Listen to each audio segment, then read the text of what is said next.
He called me the servant in the house I bought with my own 2 hands. My son just watched, then told me I had 1 week before he checked me into the Sunset Pavilion nursing home. They thought they had broken me. They were about to find out that even old wood can burn. If you're watching this, subscribe and let me know where you're watching from. Let me back up and tell you how a dream retirement turned into a war zone. The ink on the contract felt like the final period at the end of a very long sentence. A 40-year sentence. I built SecureTech Global from a dusty garage into a cybersecurity behemoth. I fought off corporate raiders, navigated market crashes, and sacrificed countless hours that should have belonged to my family. My wife, Sarah, had been my rock through it all, until cancer took her 3 years ago. The silence in our old house after she passed was deafening. Her last words to me weren't about money or success. They were simple. "David, promise me you'll finally breathe." I was trying, Sarah. I really was. Yesterday, I sold the company. The amount of money transferred into my account was obscene. It didn't feel like wealth. It felt like freedom. It felt like the key turning in a lock I didn't know I was trapped behind. And I knew exactly where I wanted to spend that freedom. It was a place Sarah and I had bookmarked years ago.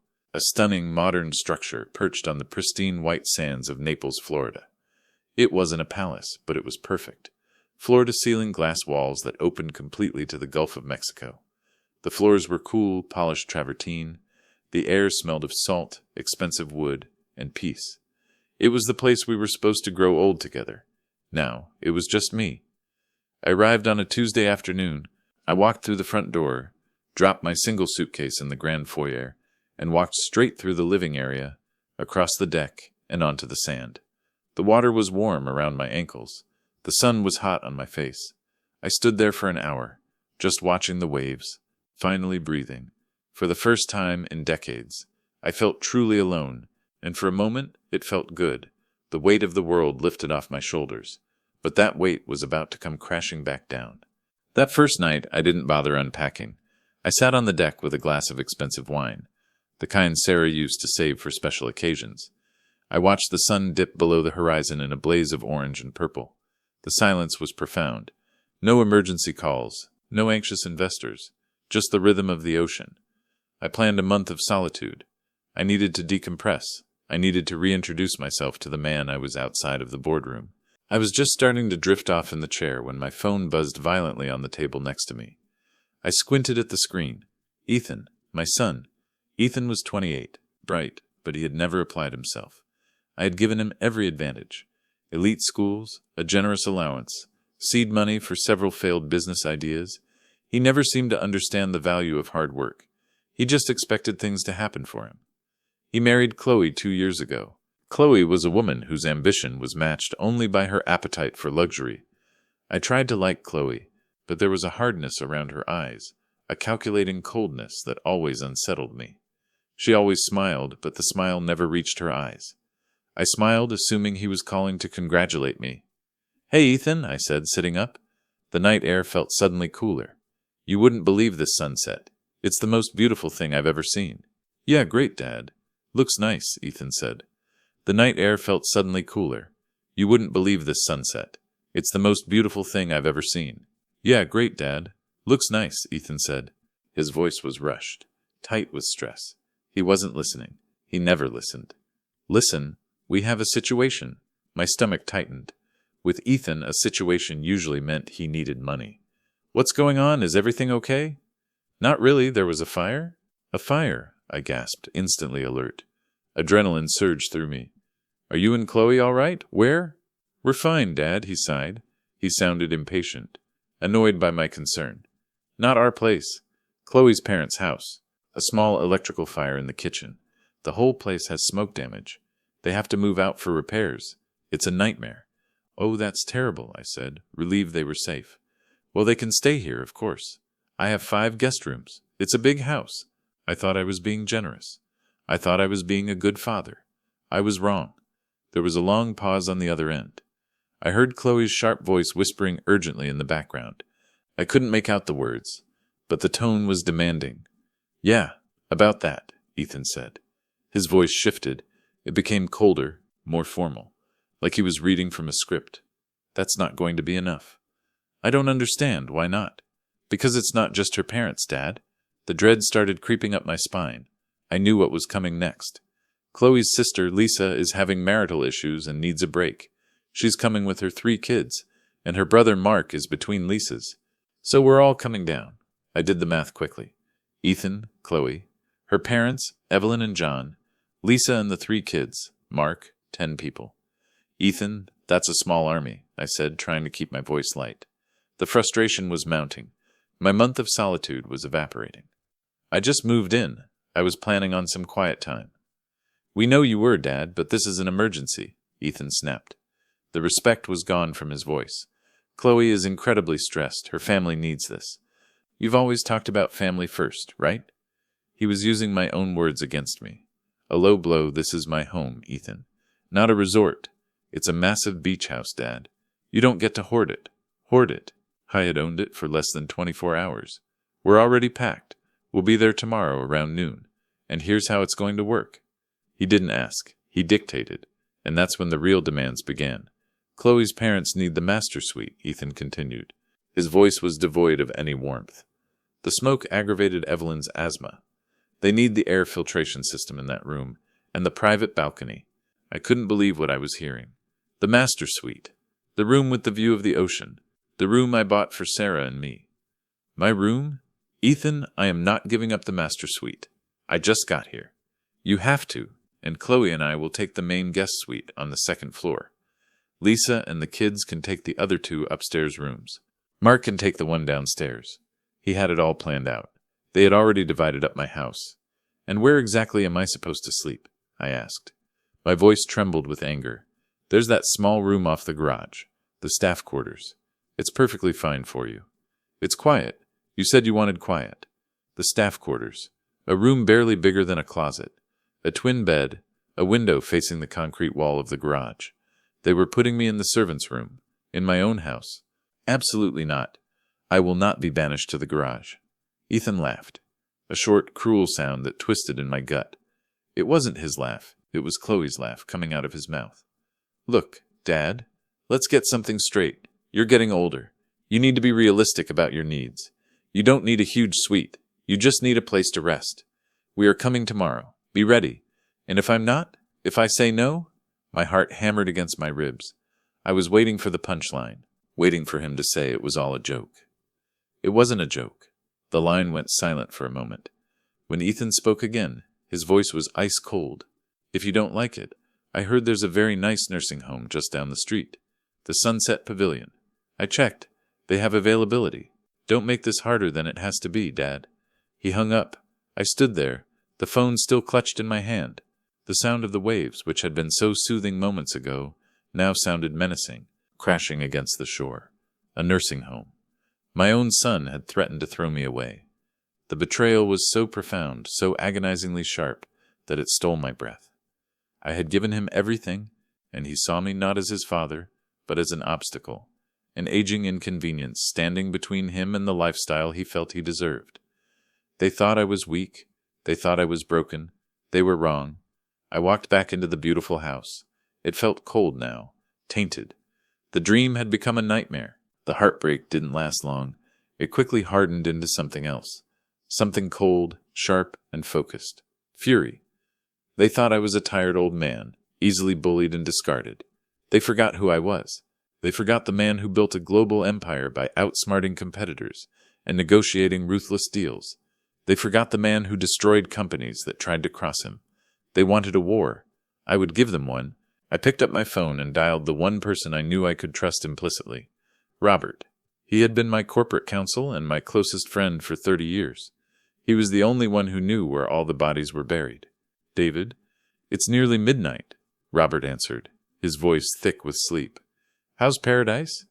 Paradise is about to be invaded, Robert. I need your help. I told him everything.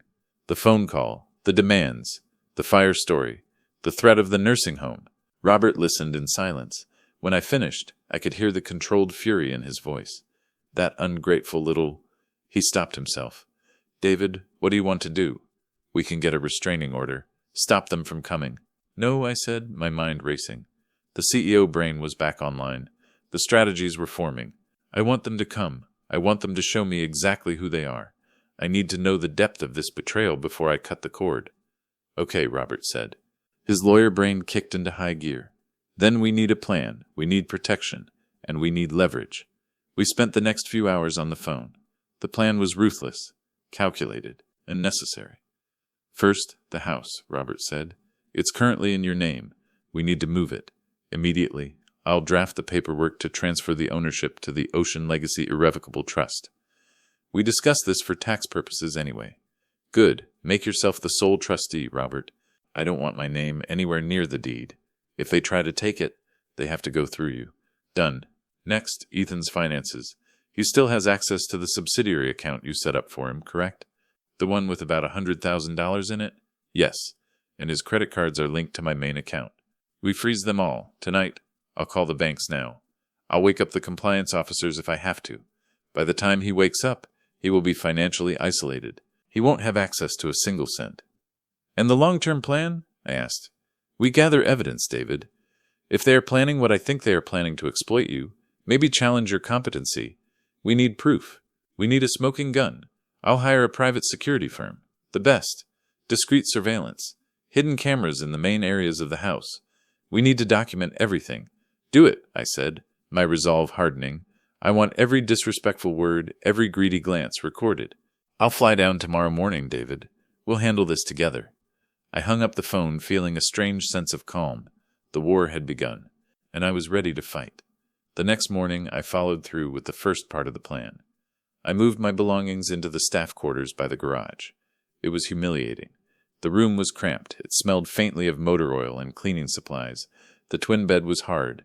It felt like a prison cell. But I needed them to believe they had won. I needed them to feel comfortable, confident, entitled. Because when people feel entitled, they get careless.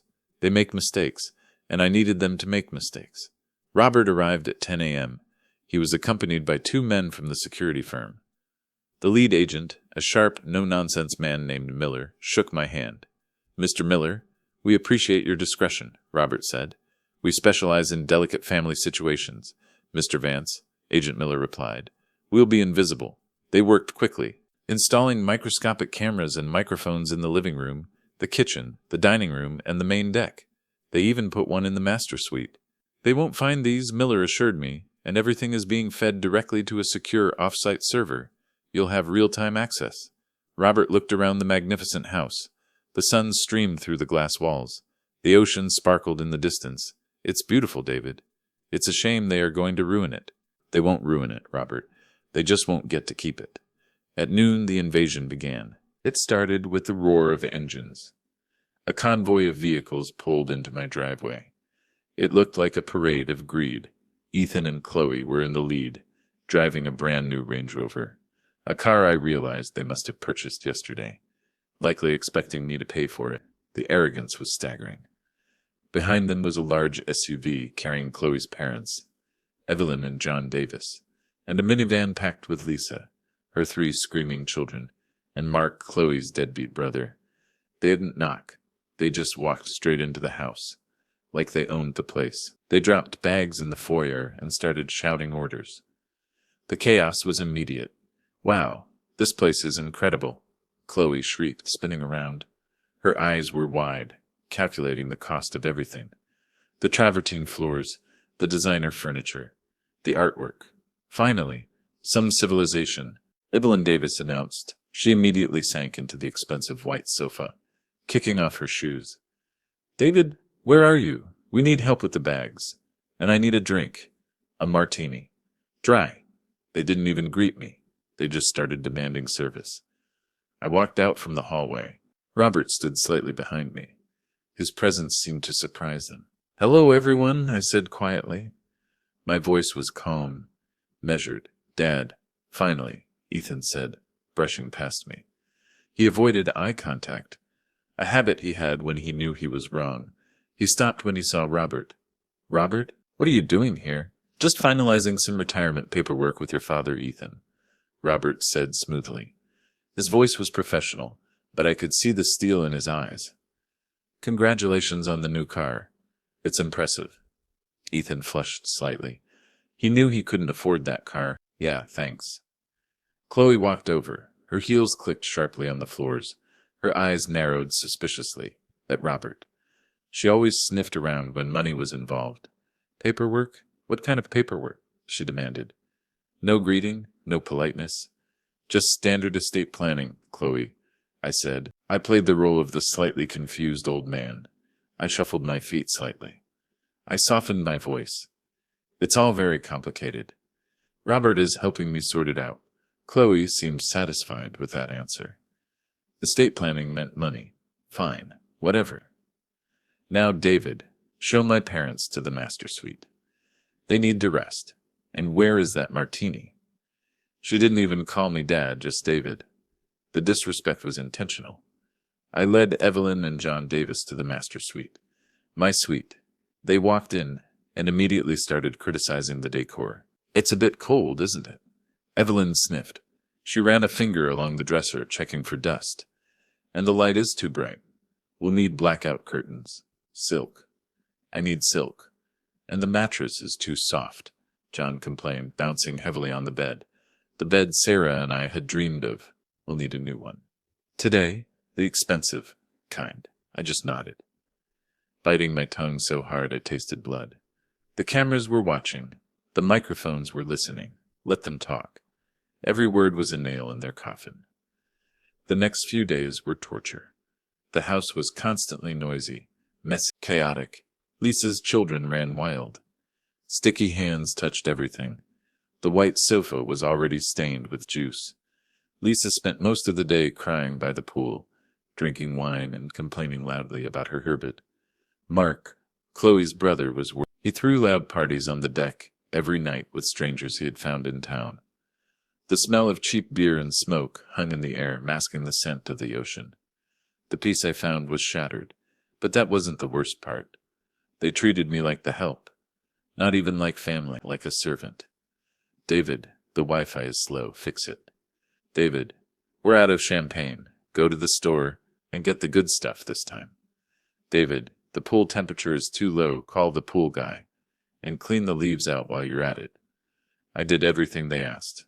I was quiet, accommodating, almost invisible. But I was watching. I was gathering evidence. Every insult. Every demand. It was all being recorded. They were showing me exactly who they were, and it was uglier than I ever imagined. On the third day, the first real crack appeared in their facade. Ethan approached me. I was in the kitchen, cleaning up the remnants of their breakfast. He looked nervous. He kept checking his phone.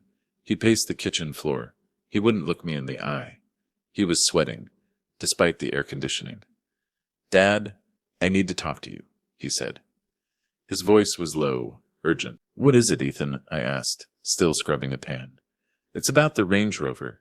He laughed nervously. The dealership called. They need the final payment. My card was declined. Must be some mistake. I knew it wasn't a mistake. Robert had frozen everything. Can you transfer $150,000 to my account? Quickly. They are making a scene. $150,000. The audacity. He bought a luxury car without the money to pay for it. Expecting me to foot the bill, I hesitated. This was the moment. I could reveal everything, but Robert advised me to wait. Let the pressure build. Let them show their true colors. I'll look into it, Ethan, I said vaguely. The banks are complicated right now with the retirement. Lots of red tape. I let him squirm. The panic in his eyes was real. He was realizing he was trapped. He stormed out of the kitchen, slamming the door. The house rattled. But the trap was just starting to close. The disrespect escalated. Chloe started redecorating. She didn't ask. She just did it. New furniture arrived daily, expensive, gaudy pieces that clashed with the modern aesthetic of the house. New curtains, new artwork, everything billed to my address. She was erasing me from my own home. If this story is keeping you hooked, drop a like, because what she tried to erase next broke my heart all over again. One afternoon, I walked into the living room. The air felt different. Wrong, I looked at the wall above the fireplace. It was empty. My heart stopped. The painting was gone. A beautiful pelipelf. Sarah bought on our honeymoon in Italy. Her favorite. It wasn't expensive, but it meant everything to me. It was the soul of the house. I found Chloe in the hallway, directing workmen who were carrying a giant, ugly piece of modern art. Twisted metal and splashes of red paint. It looked like a car crash. "What are you doing?" I asked. My voice was sharp. I couldn't hide the anger. Chloe rolled her eyes. She didn't even look at me. "We're updating this room, David." It looked like a museum. "We're updating this room, David." It looked like a museum. "Where is the painting? The landscape? That thing? It's in the garage, with the trash." She scoffed. "It was hideous, David. Old and depressing. It doesn't match the new color scheme. Old and depressing." She was talking about Sarah. She was talking about me. I felt a surge of rage, hot and blinding. I felt a surge of rage, hot and blinding. I wanted to scream at her, to tell her she wasn't worthy to touch anything that belonged to Sarah. But I remembered Sarah's strength, her dignity. I took a deep breath. I turned and walked away. I couldn't jeopardize the plan. The cameras recorded her mockery. It was a painful sacrifice, but necessary. For now, I let her believe she had won. I spent most of my time in the garage room, my prison cell, my command center, reviewing the surveillance footage with Robert. He came over daily under the guise of estate planning. The footage was damning. It was a documentary of greed. We watched Chloe inspecting the silverware. "This is good quality. We can sell this." We watched John Davis talking to a friend on the phone, boasting, "Yeah, it's our new beachfront mansion. David is staying in the guest house. He's getting too old to manage it." They were vultures, circling, waiting for me to die, but they were about to find out I wasn't dead yet. We also started noticing someone else in the footage, a woman from next door, Mrs. Eleanor Vance, a wealthy widow known for her gossip. She kept coming over, bringing wine and pastries. Chloe was charming her, winning her over. "Why is she buttering up the neighbor?" I asked Robert. "Witnesses," Robert said grimly. "If they plan to challenge your competency, they need witnesses. They need people to say you are confused, forgetful. Eleanor Vance is perfect. She's respected in the community, and she loves to talk.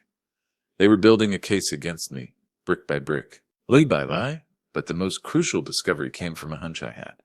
The story about the fire at Chloe's parents' house. It felt too convenient, too perfect. I asked Robert to investigate. Robert called me late that night. His voice was grim. "David, there was no fire," he said. I froze. "What?" I checked the public records. No fire reports for that address. I had Agent Miller drive by the house. "It's perfectly fine." He paused. "They are having it painted, David. They lied to you. They fabricated the whole thing." I was stunned. The sheer audacity of the lie. They didn't invade my home because of an emergency. They fabricated an emergency to invade my home. I felt sick, violated. The betrayal was deeper than I thought. This wasn't just opportunism.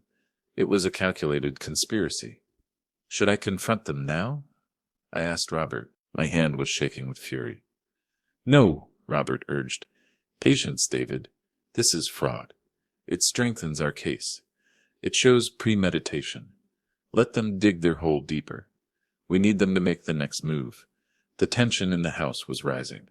Ethan was getting increasingly stressed about the money. The dealership was calling constantly, threatening repossession. He was fighting with Chloe. The walls were thin. I could hear everything. I overheard them arguing in the kitchen late one night. "We have to push him, Ethan," Chloe hissed. "The bills are piling up. We look like fools." Ethan sounded desperate. Weak. "I'm trying, Chloe, but he keeps putting me off." "Robert is always around." "Then we accelerate the plan," Chloe snapped. "We can't wait for him to sign the house over. We need control. Now." They were getting desperate, and desperate people are dangerous. I also overheard Mark, Chloe's brother, on the deck late that night. He was drunk, shouting into his phone. "I need the money, Vinny," he yelled. "Don't threaten me. My sister is handling it. We're getting the old man's fortune. It's a done deal. You'll get your 50 grand next week." Vinny, loan sharks. That explained the desperation. It wasn't just greed driving them. They were in trouble, deep trouble. and they were willing to sacrifice me to save themselves. The next day, the next phase of their plan began. Chloe approached me in the living room. She was smiling, that fake, sweet smile that made my skin crawl. "David, I have a surprise for you," she said. A man stood behind her, tall, distinguished, wearing an expensive suit. He carried a medical bag. "This is Dr. Aris Thorne," Chloe continued. "He's a geriatric specialist. I was worried about you, David. You seem tired, confused. I asked him to come over and do a wellness check, just to be safe." A wellness check? I knew what this was. This was the competency evaluation. They were bringing in a hired gun to declare me unfit. I looked at Dr. Thorne. He had the same cold, calculating eyes as Chloe. He was bought and paid for. "I'm fine, Chloe," I said, playing the confused old man. "I don't need a doctor." "Nonsense, David," Dr. Thorne said smoothly. His voice was patronizing. "A quick checkup won't hurt.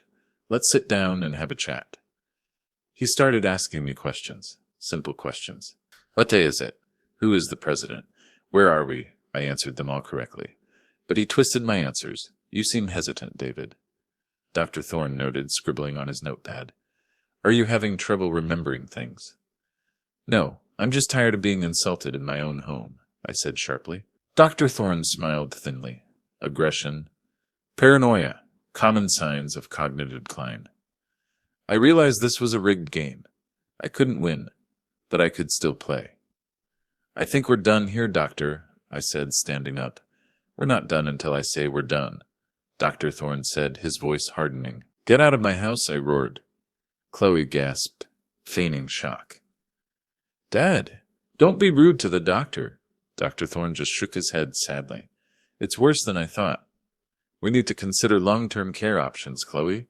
He's a danger to himself." He walked out, leaving the threat hanging in the air. Long-term care. The Sunset Pavilion. They were closing in. The breaking point came a few days later. I was sitting on the deck, trying to find a moment of peace. The sunset was beautiful, but I couldn't enjoy it. Evelyn Davis sat down next to me. She patted my hand. Her touch was cold. "David, dear," she said. Her voice dripped with fake sympathy. "We need to talk about the future." "Oh?" I said mildly. I knew what was coming. Dr. Thorne's visit had set the stage. "This house is too much for you. Dr. Thorne is very concerned. You need help. You need to be practical." She leaned in closer. "We think you should sign the house over to Ethan and Chloe and give them power of attorney. They can manage your affairs. They can take care of you. It's for the best." I looked at her. This woman who had invaded my home based on a lie, who treated me like a servant, who was now trying to steal my freedom. The arrogance was staggering.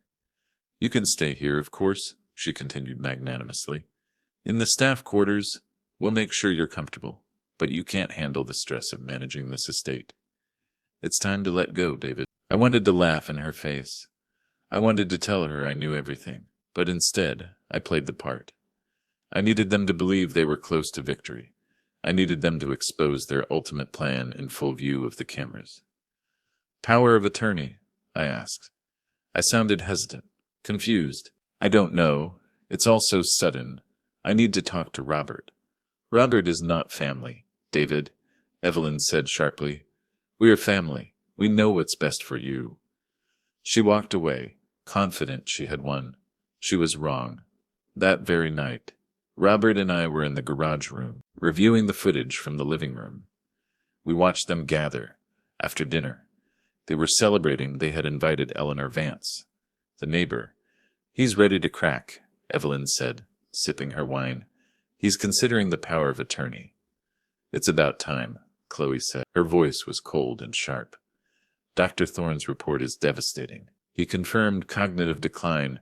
We have everything we need to declare him incompetent." Incompetent. The word hit me like a physical blow, even though I knew it was coming.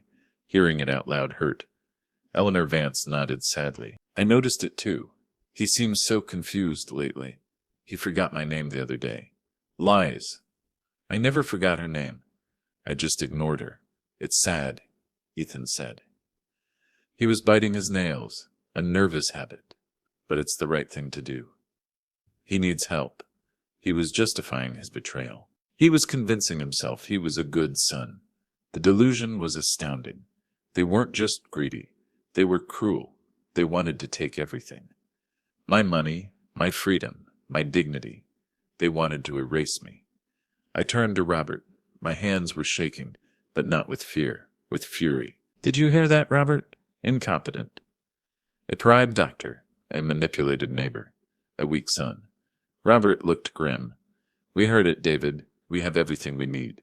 The fraud, the manipulation, the conspiracy to commit elder abuse.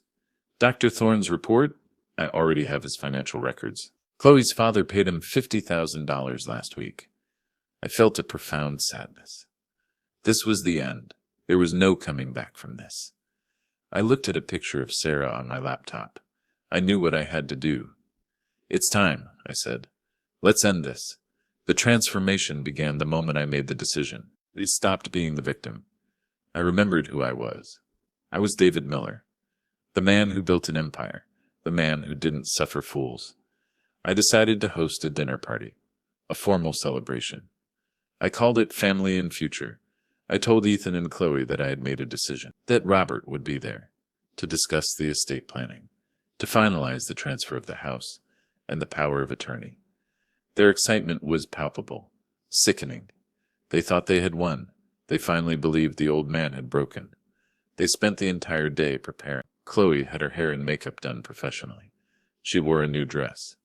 Charged to my account, no doubt. Ethan wore his most expensive suit. The whole family was dressed up, buzzing with anticipation. They even invited Eleanor Vance to witness their triumph. They looked ridiculous, like vultures dressed in silk, circling a carcass they thought was dead. But the carcass was about to bite back. At 7 p.m., the catered dinner was served in the grand dining room. The atmosphere was festive. They were laughing, toasting to their newfound wealth. The champagne was flowing. I sat at the head of the table, quiet, observant. Robert sat next to me, his briefcase on the floor. Agent Miller and his team were parked down the street, waiting for the signal. To David, John Davis announced, raising his glass. His face was flushed with alcohol and greed. Thank you for your generosity. You are doing the right thing for the family. They all cheered. Hypocrites. Eleanor Vance smiled warmly at me. She thought she was witnessing a beautiful family moment. She was about to witness an execution. I smiled thinly. Thank you. I'm glad you are all here tonight, because I have a surprise for you. I stood up. My legs were steady. My voice was strong. I walked over to the large screen that dominated the dining room wall. Before we discuss the future, I said, my voice calm and clear, I think it's important to reflect on the past week. I pressed a button on the remote control Robert had given me. The screen flickered to life. It was a compilation of the surveillance footage. The first clip showed Chloe in the living room, tossing Sarah's painting towards the garage.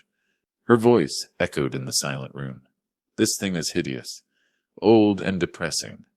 Chloe gasped. Her hand flew to her mouth. Eleanor Vance looked confused. The next clip showed Evelyn Eves ordering me to the store. And get the good stuff this time. Then a montage. Mark's drunken parties, his phone call to Vinny the loan shark, the disrespect, the entitlement, the sheer ugliness of their behavior. The laughter died down. The room fell silent. They watched in stunned horror, their faces pale, their smiles frozen. But I wasn't done yet, not by a long shot. Then I played the audio recording from the investigation. Agent Miller talking to Robert. There was no fire at the Davis residence. The house is being painted. Evelyn and John Davis looked terrified. They started shrinking in their seats. The lie that started it all, exposed. What is this? Ethan asked. His voice was trembling. He looked at Chloe, then at me. Dad, what are you doing? I'm showing you the truth, Ethan, I said. The truth about your lies, your greed, and your cruelty. But the final clips were the hammer blow. Dr. Thorne's voice filled the room. Aggression, paranoia, common signs of cognitive decline, followed immediately by Robert's voice. from a recorded phone call we made earlier. Dr. Thorne, I have your financial records. Can you explain the $50,000 deposit from John Davis? Dr. Thorne sputtered, then hung up. The room gasped. The fraud exposed. Then the final clip. The living room last night. Chloe's voice. Cold, calculating, cruel. We have everything we need to declare him incompetent. Ethan stared at Chloe, his face contorted in horror's shame. He finally saw her for what she was, a monster. Eleanor Vance stood up, her face pale with shock. This is appalling. You lied to me. You used me. She looked at Chloe with disgust. I turned off the screen. The silence in the room was absolute. As you can see, I said, looking at each of them in turn, I am far from incompetent. In fact, I have never been more clear-headed. I turned to Robert. Robert, please proceed. Robert stood up. He opened his briefcase. He pulled out a stack of documents. The execution warrant. First, the ownership of this property, Robert announced. His voice boomed with legal authority. You have all been operating under the assumption that David owns this house. He does not. He handed a document to Ethan. This house is owned by the Ocean Legacy Irrevocable Trust. I am the sole trustee. David is merely a tenant. Ethan stared at the document. His hands were shaking. He understood the implications. An irrevocable trust was untouchable. They couldn't take the house. They couldn't even stay in it. You set us up, Chloe shrieked. Her face was contorted in rage.